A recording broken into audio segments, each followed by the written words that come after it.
Good evening, General Bakshi.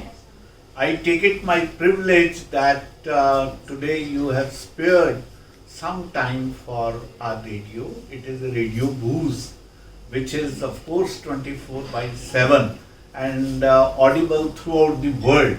So we thought it that since you are our neighbor, so I take this privilege to have your interview for some short time because we have heard so much and seen you so much on national TV channel that we could not resist of coming to you and interviewing you. Thank you for having me. Thank you. Thank you, sir. Sir, we would just have today your life history in this way that what inspired you to join forces?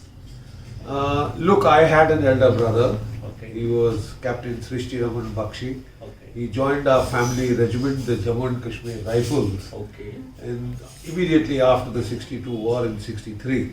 Yes. He was a captain in the 1965 Indo-Pakistan war. He was blasted by a mine to pieces, Oh. and we did not even get the dead body. They just collected the pieces, cremated him in the forward areas and sent us a copper urn. Mhm.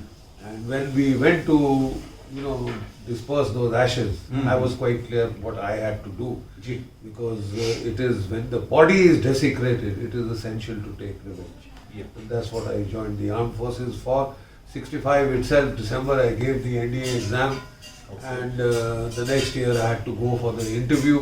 Okay. You can imagine the storm in my family Yes. when they found out that I had given the exam without telling them, and now since I didn't have anybody in the exam I had given in Delhi written, but I had to go to Mysore for my SSB. Right. So I had no friends in Mysore whom I could say I am going to meet. Okay. So I had to tell, and there was a storm, but my father said, look, you are not cut out for the army. My elder brother was tall, handsome, he was a cricketer, he was very good and all that, very popular. I was a bookworm, I just spent my time in the library, I never bothered about my appearance. There used to be ink on my hands and clothes, so he said, you won't make it. Okay. So I said, let me at least try. He was very keen that one of his children should do IAS. So he says, okay, let it be a trial run for IAS. So when the results came out, I was second in the All India merit list. Okay. So then my father had no option but to let me go. Okay. So that's how my journey started into the army.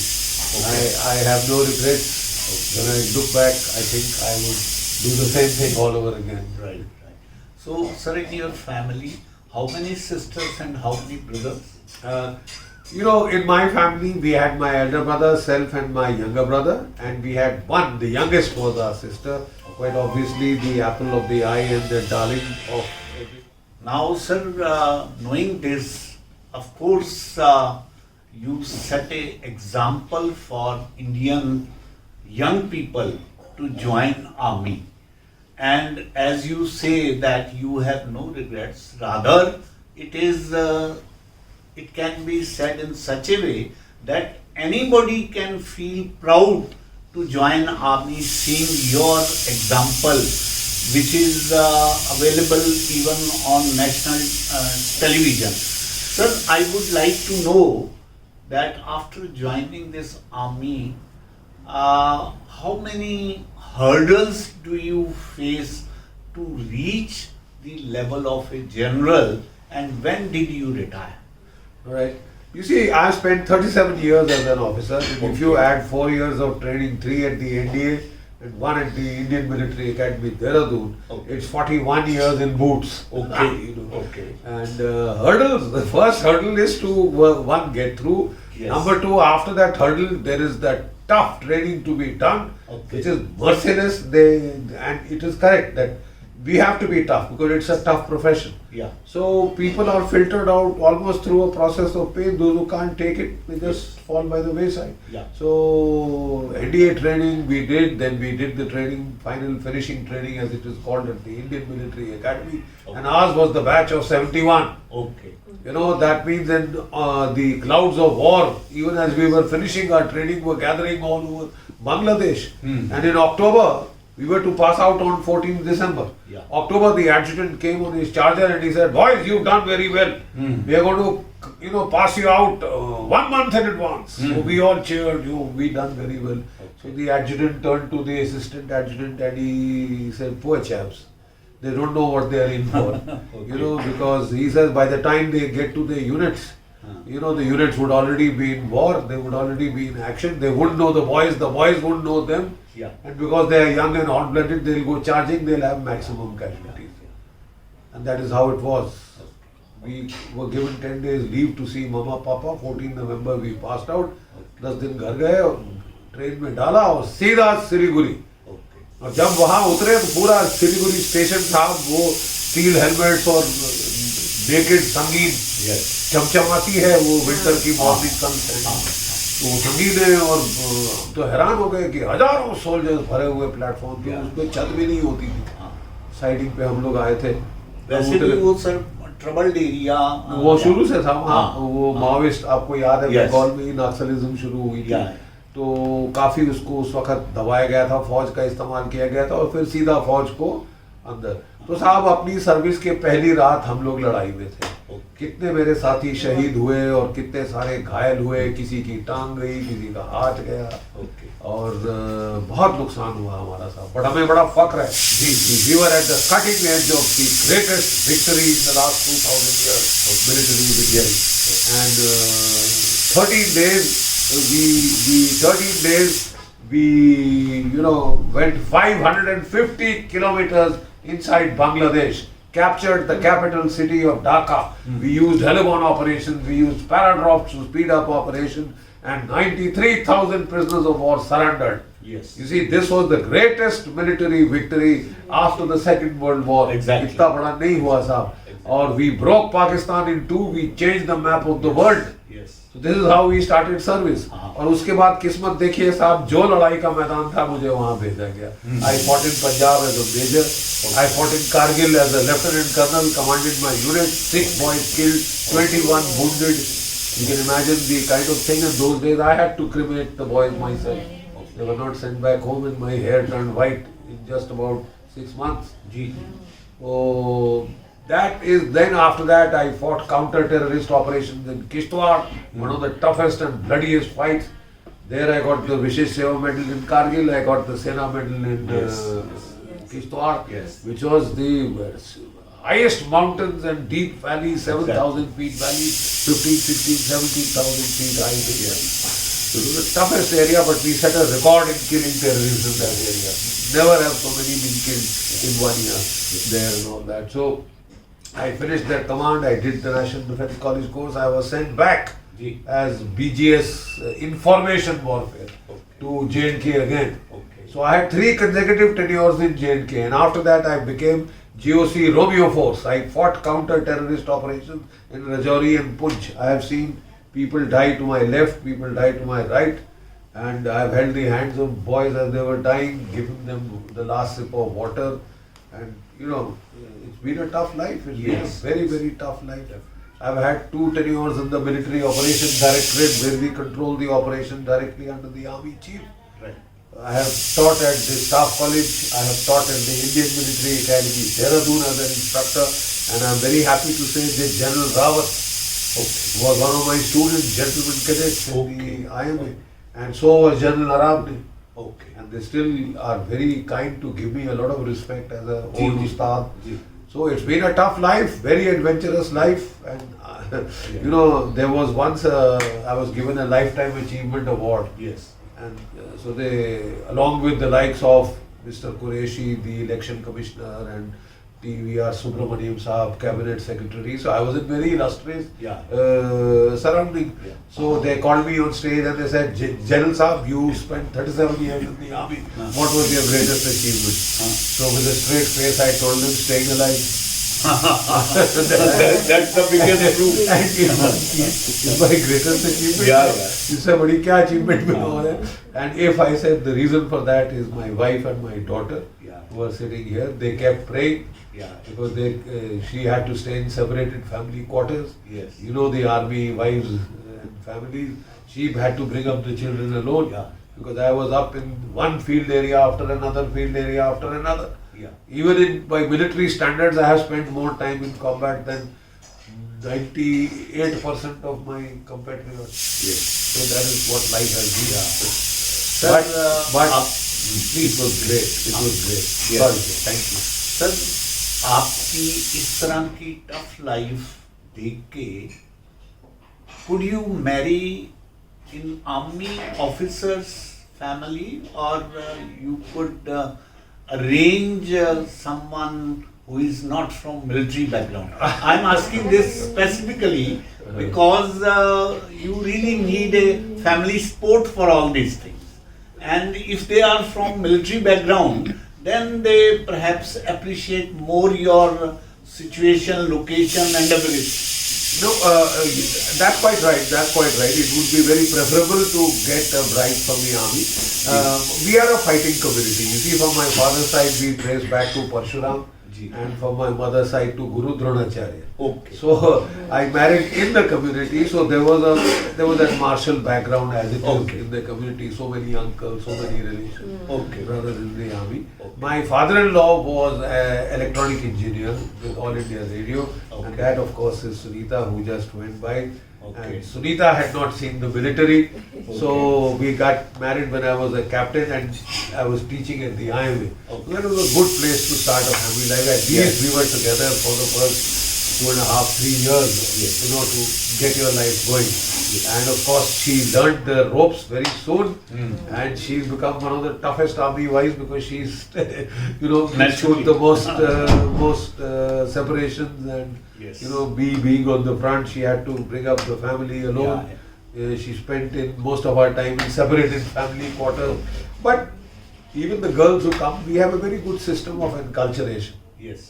The unit is like a family. Ji, ji. So they get you in and she learns by seeing the senior officer's wife.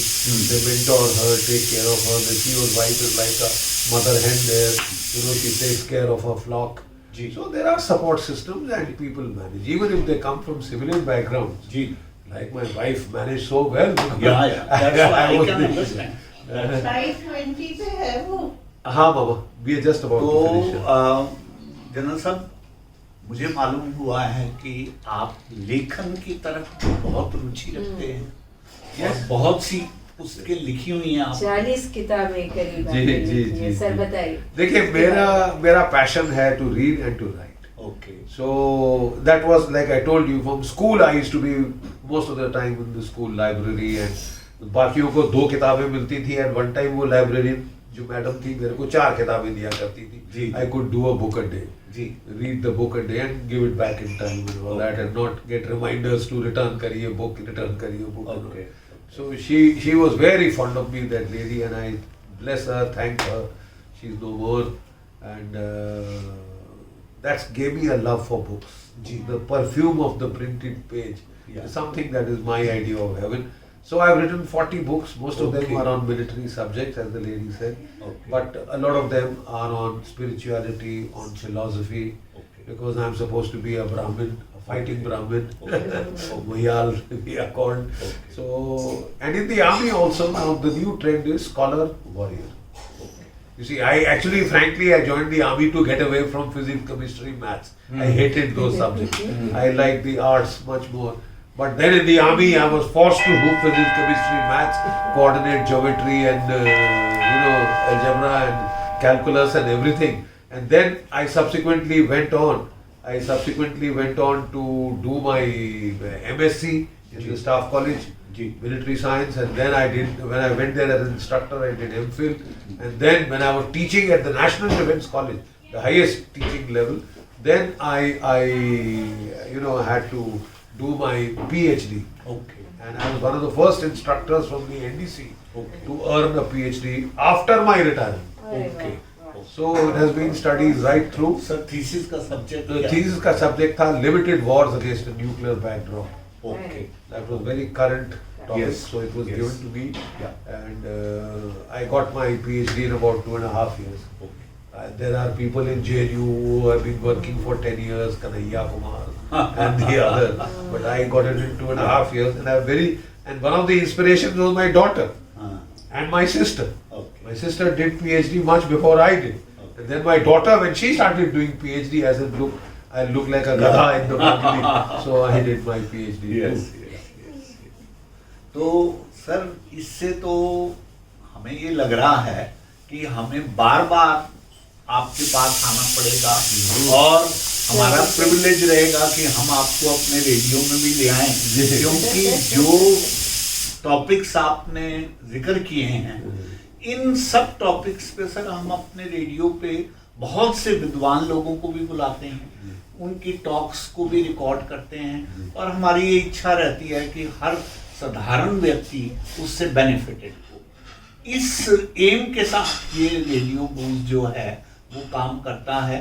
आमतौर पर लोग मुझसे पूछते हैं कि radio बूज का क्या मतलब और क्या आपने अर्थ निकाला है, तो मैं उनसे कहता हूँ कि रेडियो बूज सब तरह का नशा कराता है, अध्यात्म का भी, साहित्य का भी, म्यूजिक का भी, जो भी कोई व्यक्ति सोच सकता है, हेल्थ रिलेटेड इश्यूज को भी हम लेते हैं। लेटेस्ट किताब है सोमा। This is Soma.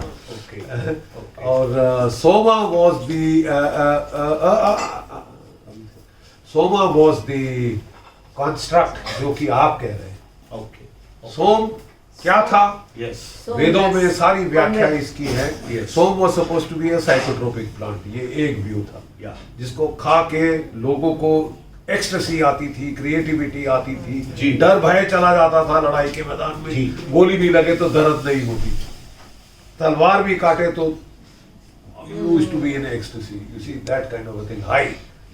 तो फिर दूसरा एक व्यू है कि सोमा was endogenous, कि मतलब बाहर का कोई खाया वो प्लांट नहीं। जब आप मेडिटेशन करते हैं तो आपका ब्रेन सिक्रीट करता है न्यूरोपेप्टाइड्स, endorphins, एन्केफेलिन्स, which are opiates of the brain, which give you that ecstasy, which give you euphoria, which give you the high, which give you creativity, enhance your creativity, which take away fear, Yes. which take away fear. So not only does the rishi need it, Yes. also the warrior needs so Yeah, yeah.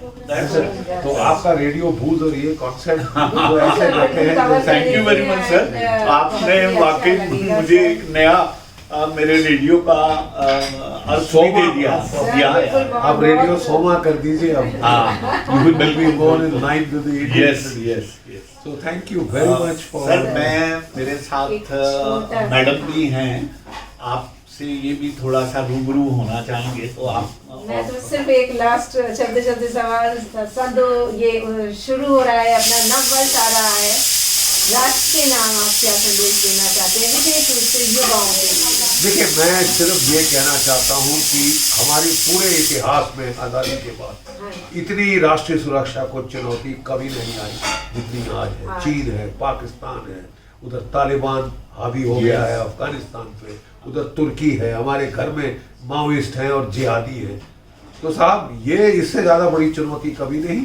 ये समय है कि शायद हमको एक महाभारत लड़नी पड़े, क्योंकि युगांत में महाभारत होती है, वो कभी भी हो सकती है। इसके लिए हमको तैयार होना चाहिए। हमारे यूथ को, जो कि खासकर फिजिकली फिट है, मोटिवेटेड है, आर्म फोर्सेस में आना चाहिए अपने देश की सुरक्षा के लिए, अपने देश के बचाव के लिए। But you can serve the country in whichever field you are, but you must be patriotic.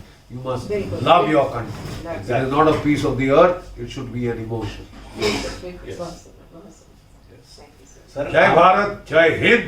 बहुत बहुत धन्यवाद सर। आपकी बात को आगे बढ़ाते हुए मैं, क्योंकि शायरी भी करता हूँ, तो मैं एक बात कहना चाहता हूँ कि बुलंदियों से गिरने में दर्द होता है, बर्फीली हवाओं का हर झोंका सर्द होता है, ठोकर खा के तो गिर ही जाते हैं सभी, जो उठ खड़ा हो बस वही मर्द होता है, बस वही मर्द होता है। तो सर आप दर्द नहीं होता।